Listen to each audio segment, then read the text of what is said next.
कि क्लास 10 की एक्सरसाइज 7.2 का क्वेश्चन नंबर 4 है हमारे पास। क्वेश्चन में हमसे बोला गया है find the ratio in which the line segment joining the points -3, 10 and 6, -8 is divided by -1, 6।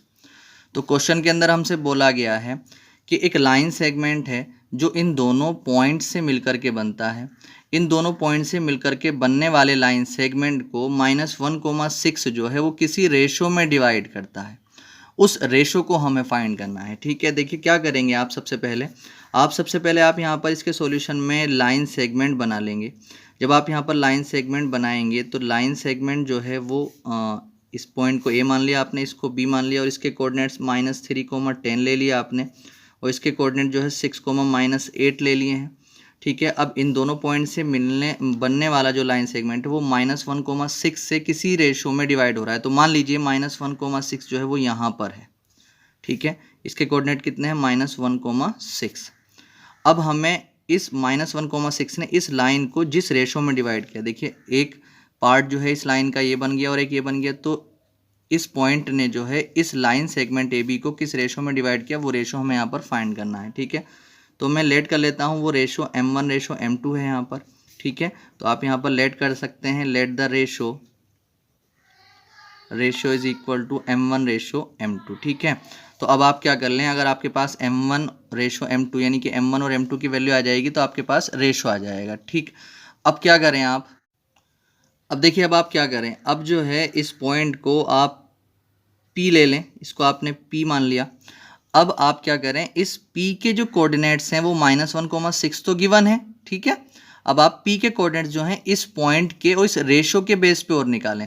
जब भी हमें किसी पॉइंट के कोऑर्डिनेट्स निकालने होते हैं और इसके लिए रेशो हमें गिवन होता है और पॉइंट्स गिवन होते हैं तो हम उसके जो है कोऑर्डिनेट्स जो है सेक्शन फॉर्मूला से निकाल सकते हैं। तो आप एक चीज़ ये करें कि इस रेशो के बेस पे, इन दोनों पॉइंट्स के कोऑर्डिनेट्स के बेस पे इस P के कोऑर्डिनेट्स निकालें। ठीक है, अब जब आप इन दोनों पॉइंट्स और इस रेशो के बेस पे P के कोऑर्डिनेट्स निकालेंगे और P के कोऑर्डिनेट्स यहाँ पर गिवन भी हैं तो उन दोनों को इक्वल रख करके वहाँ से कंपेयरिंग कर लेंगे और वहाँ से रेशो आ जाएगा। ठीक है, तो यहाँ पर सबसे पहला काम आप ये करें कि 4 पॉइंट P के लिए करें। 4 पॉइंट P, जब पॉइंट P के लिए काम आप करेंगे तो जो x1 हो जाएगा वो कितना हो जाएगा -3, और x2 की बात करें तो 6 हो जाएगा, y1 की बात करें तो 10 हो जाएगा और y2 की बात करें तो -8 हो जाएगा और रेशो m1:m2 ही है। तो कोऑर्डिनेट्स ऑफ P, अब P के जो कोऑर्डिनेट्स गिवन है वो कितने हैं -1, 6 और P के कोऑर्डिनेट्स जो है अगर हम रेशो के बेस पे इन दोनों पॉइंट्स के बेस पे निकालते हैं तो सेक्शन फॉर्मूला लगाएंगे जो ये क्या होता है m1x2 plus m2x1 upon m1 plus m2 m1y2 plus m2y1 upon m1 plus m2 is equal to -1, 6। ठीक है, अब आप क्या करें, देखिए इसकी जो है जो इनकी वैल्यू हैं वो आप रख लें। जब आप वैल्यू रखेंगे तो m1 कितना है, m1 ही है, x2 आपके पास कितना है 6 प्लस m2 ही है, x1 कितना है -3 और अपॉन m1 कितना है आपके पास m1 प्लस m2 आपको फाइंड करना है, m1 आपके पास m1 ही है, y2 आपके पास है -8 और प्लस m2 ही है और y1 आपके पास है 10 और अपॉन में m1 प्लस m2। ठीक है, इक्वल टू -1, 6। अब देखिए जब आपको रेशो निकालना और यहाँ तक क्वेश्चन आ जाया करे तो आप ये करा करें कि आप जो है कंपेयरिंग कर लिया करें, कंपेयरिंग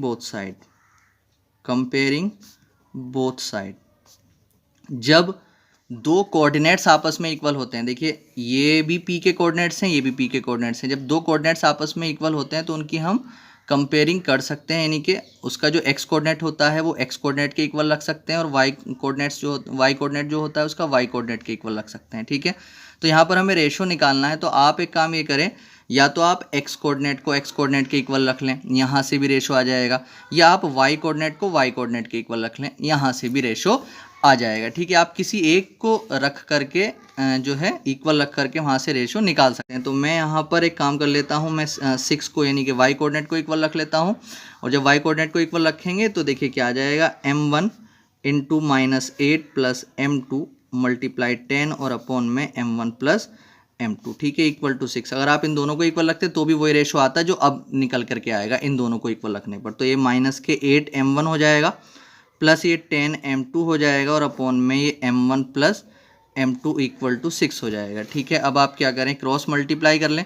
जब क्रॉस मल्टीप्लाई करेंगे तो 8m1 प्लस 10m2 तो ऐसे ही रहेगा इक्वल टू 6 की m1 से करेंगे 6m1 प्लस 6m2 आ जाएगा।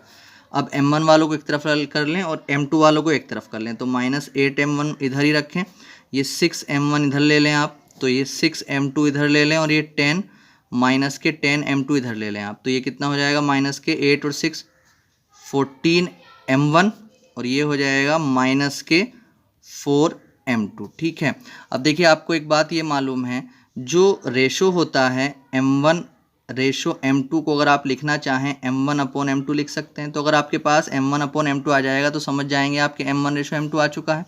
तो आप यहाँ से कोशिश करें कि आप यहाँ से m1 अपॉन m2 निकालने की कोशिश करें, तो माइनस से तो माइनस ख़त्म हो जाएगा। तो जब आप यहाँ पर देखेंगे 14m1 इक्वल टू 4m2 आ गया, तो यहाँ पर m1 को ऐसे रखें और m2 को इसके अपॉन में ले लें, तो 4 यहाँ पर है, 14 को इसके अपॉन में ले लें, यहाँ पर इसको कट कर दें, 2 टाइम कट जाएगा, 8 7 टाइम कट जाएगा। m1 अपॉन m2 की बात करते हैं तो 2/7 आ गया, तो m1 रेशो m2 जो आ चुका है वो 2/7 आ चुका है। ठीक है, तो यही इसका आंसर होगा।